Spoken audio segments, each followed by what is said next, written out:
पर जाए जी, हाँ? एक काम करते हैं, हैप्पी को भी ना यही रख लेते हैं दहेज में। ये ठीक है, हैप्पी यही रहेगा ना अपनी दीदी के पास। नहीं क्यों, दीदी के पास नहीं रहना। बानी पुत्र, वेलकम टू द पुल्लर फैमिली। मंदी पुत्र, तुसी सारे नूह ना गल्ला करो, असी आने हैं। आओ भी बादशाह।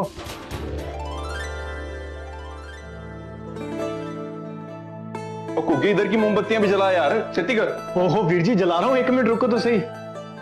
चलो जी, अंदर का कमरा तो तैयार हो गया, बस बाहर वेड़े और हॉल को सजाना है। ओ वाह जी वाह, बड़ी जल्दी सेटिंग कर लिया आपने। ओहो भाभी जी, वो पूरा घर सजाने की क्या जरूरत है, वो सोम का तो ब्याह हो चुका है ना वीर जी। ओहो गुग्गी, तू पागल है क्या? और अगर ब्याह हो गया तो क्या हुआ? अरे घर भी तो ब्याह वाला घर लगना चाहिए ना। तू देख जरा, देख कहीं पे भी लग रहा है क्या ब्याह वाला घर? सिमरन, सबसे ज्यादा जरूरी सोहम का कमरा तैयार करना था, वो तूने कर लिया। और बाकी के घर की सजावट तो हम लोग सवेरे भी कर सकते हैं।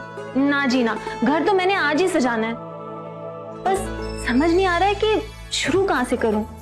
भाभी मैं कुछ मदद करूं आपकी? लो जी लो, एक और आया। भाई तू दूल्हा है, दूल्हा, और दूल्हा ही बना रहा है, उसी में तेरा फायदा है।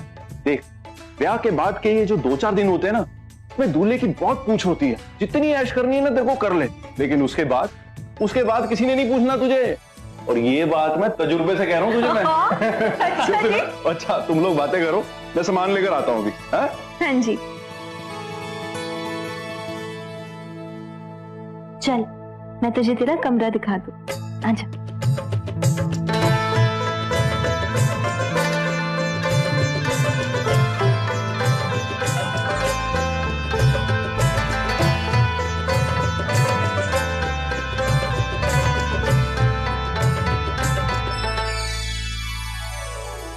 मैं ना बानी तेरा चेहरा देखने वाली हूँ। आपको गगन, क्या कर रही है तू? मम्मी जी, मैं अपनी देवरानी का मुंह देख रही हूँ। मम्मी जी, जेठानी हूँ, इतना हक तो बनता है मेरा। पहला हक परमीत का बनता है, घूंघट उठाने का भी और अपनी दुल्हन का चेहरा देखने का भी। तो फिर हम कब देखेंगे? कल सवेरे मुंह दिखाई होगी तब। और नहीं तो क्या, है ते रस्म है भाई, दुल्हन का चेहरा सबसे पहले दूल्हा देखता है, इसीलिए पहले परमीत देखेगा और फिर हम देखेंगे कल सवेरे। वो तो मुंह दिखाई की रस्म आज ही कर लेते हैं। हाँ अभी कर लेते हैं। ओ हाँ जी, मैं भी एग्री हूँ, आज ही कर लो रस्म, हमने भी मुंह देखना है। देखा? एक मिनट, मेरी भी कोई सुनेगा? एक छोटी सी रिक्वेस्ट है, मुझे भी थोड़ा टाइम मिलेगा दुल्हन के साथ बिताने के वास्ते या नहीं?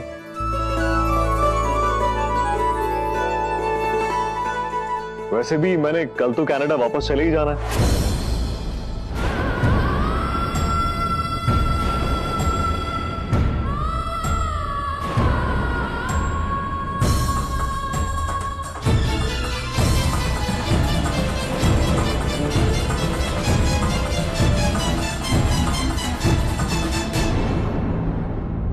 हाँ जरूर टाइम मिलेगा तुझे अपनी दुल्हन के साथ।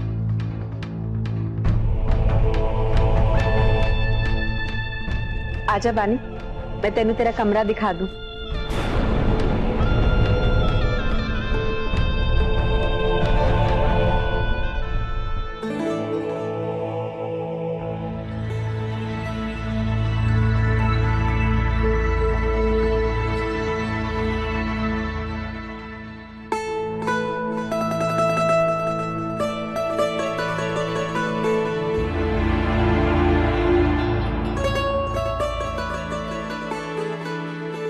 पापी थोड़ा पीछे होना।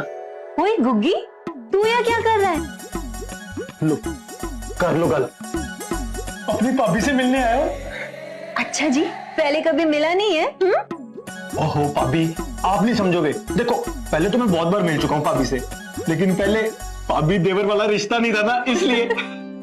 चल वो सब ठीक है, पर तू कल मिल लेना। चल अभी तो जा। ना जी ना, अरे मैं नहीं जा रहा हूँ भाई, इकलौता देवर हूँ, कम से कम नई भाभी का चेहरा तो देख के जाऊंगा। ओए ओए ओए, तू पागल है क्या? सबसे पहले उसका मुंह सोहम देखेगा, उसके बाद हम। तू चल, तू जा और जाके अपनी वीर जी की मदद कर। चल निकल। भाभी एक बार, भाभी कभी गाल से सुन भाभी।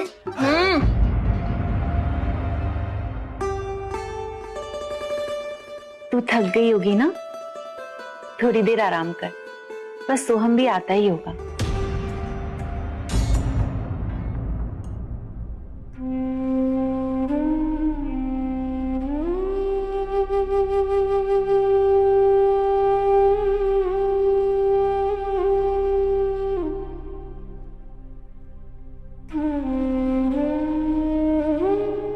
दादाजी, आप मुझसे अब तक नाराज हैं दादाजी? खुश होने वाला काम भी तो नहीं किया है तूने। एक तो तू ऐन वक्त पर आया है और फिर ऊपर से जाने की बात कर रहा। अरे परमीत, आज तो तेरा ब्याह हुआ है और कल तो कनाडा वापस जाना चाहता है। मेरी मजबूरी है दादाजी, आपको तो पता है। पर बानी को तो नहीं पता है ना। उस बेचारी को तो आज पता चला है कि तू कल जा रहा है।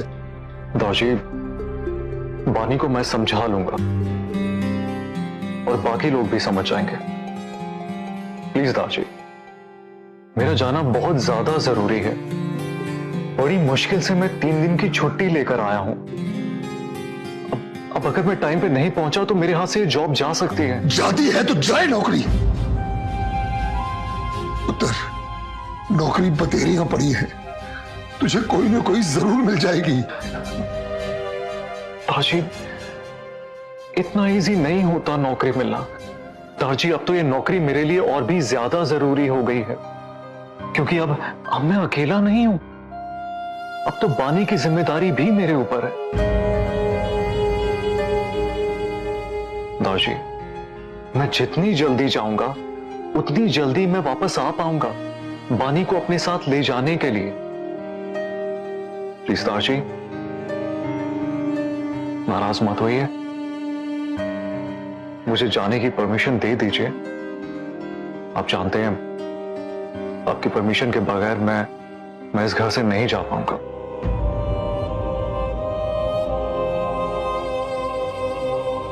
तेनू पता है, मेरा इतना मन कर रहा है ना कि मैं तेरा घूंघट खोल के देखूं।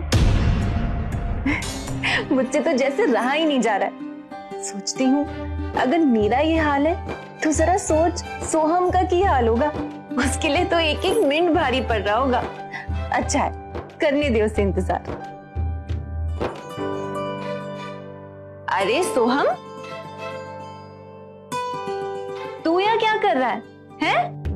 देख नहीं रहे देरानी और जेठानी बैठकर बातें कर रहे हैं? हाँ हाँ, मैं समझ सकती हूँ कि तू अपनी नई नवेली दुल्हन को देखने के लिए बेचैन है, पर वो क्या है ना कि मेरा भी ना जाने का बिल्कुल मन नहीं कर रहा। तो फिर क्या करें? चल ठीक है, तेरे पे तरस खाकर चली जाती हूँ। वैसे भी अब कबाब में हड्डी का क्या काम है ना?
हाय।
किसी ने कुछ कहा क्या?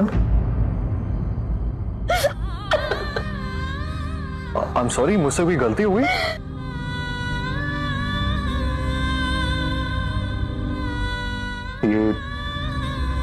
ये शादी तुम्हारी मर्जी से हुई है ना?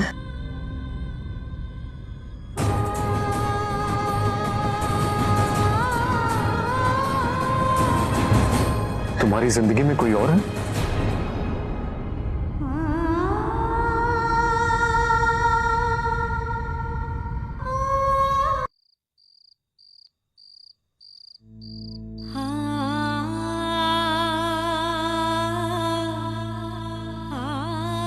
सतनाम श्री वाहेगुरु वाहेगुरु वाहेगुरु।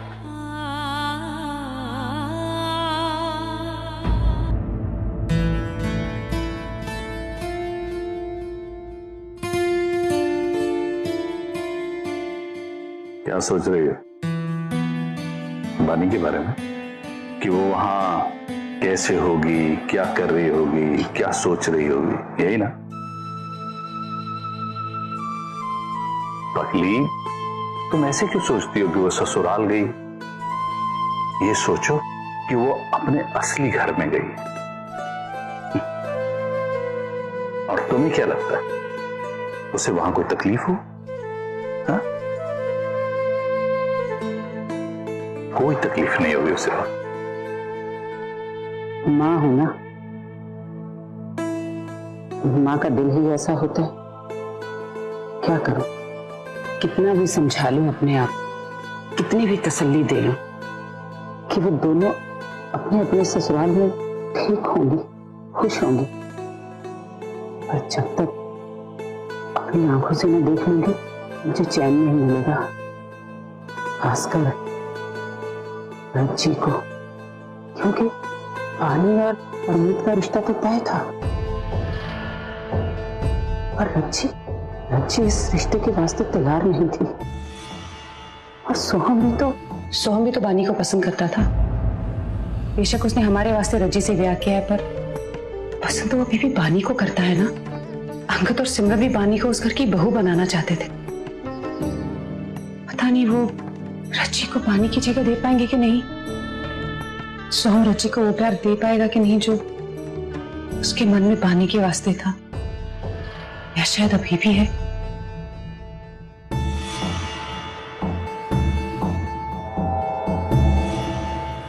मुझे सोहम पर पूरा भरोसा है और अज्जी पर भी है कि वो किसी का भी दिल जीत सकती है। सोहम के परिवार वाले बहुत अच्छे लोग हैं। जिनके साथ रिश्ता नहीं होता है उनके साथ भी बहुत अच्छे से निभाते हैं। और हमारे साथ तो रिश्ता बन चुका है उनका, वो भी उनकी अपनी मर्जी से। चिंता ना कर, सब कुछ ठीक हो जाना है। रज्जी को उसके हिस्से का प्यार और इज्जत दोनों मिलेगी।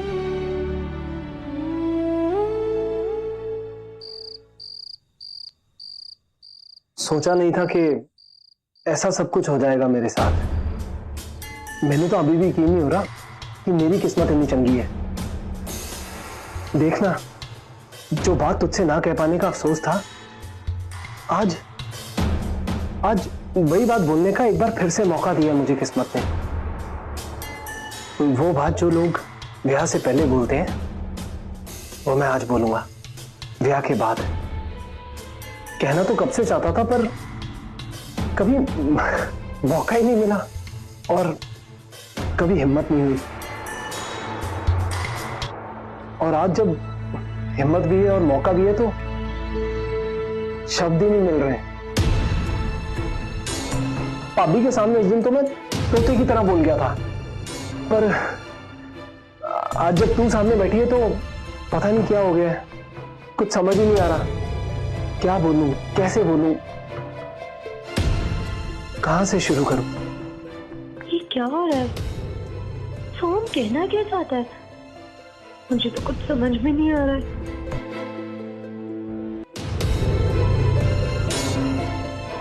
लो जी, ऐसा लग रहा है कि अपनी बात बोलने की इतनी जल्दी थी कि मैंने सोचा नहीं कि तू कितनी थकी होगी। तू ऐसे कर, कुछ खा पी ले और थोड़ा आराम कर ले।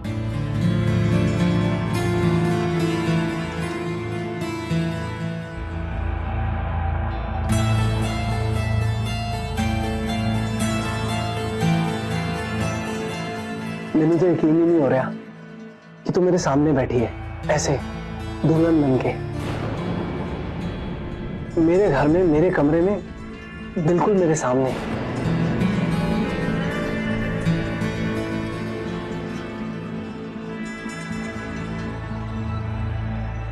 घूंघट हटा दो।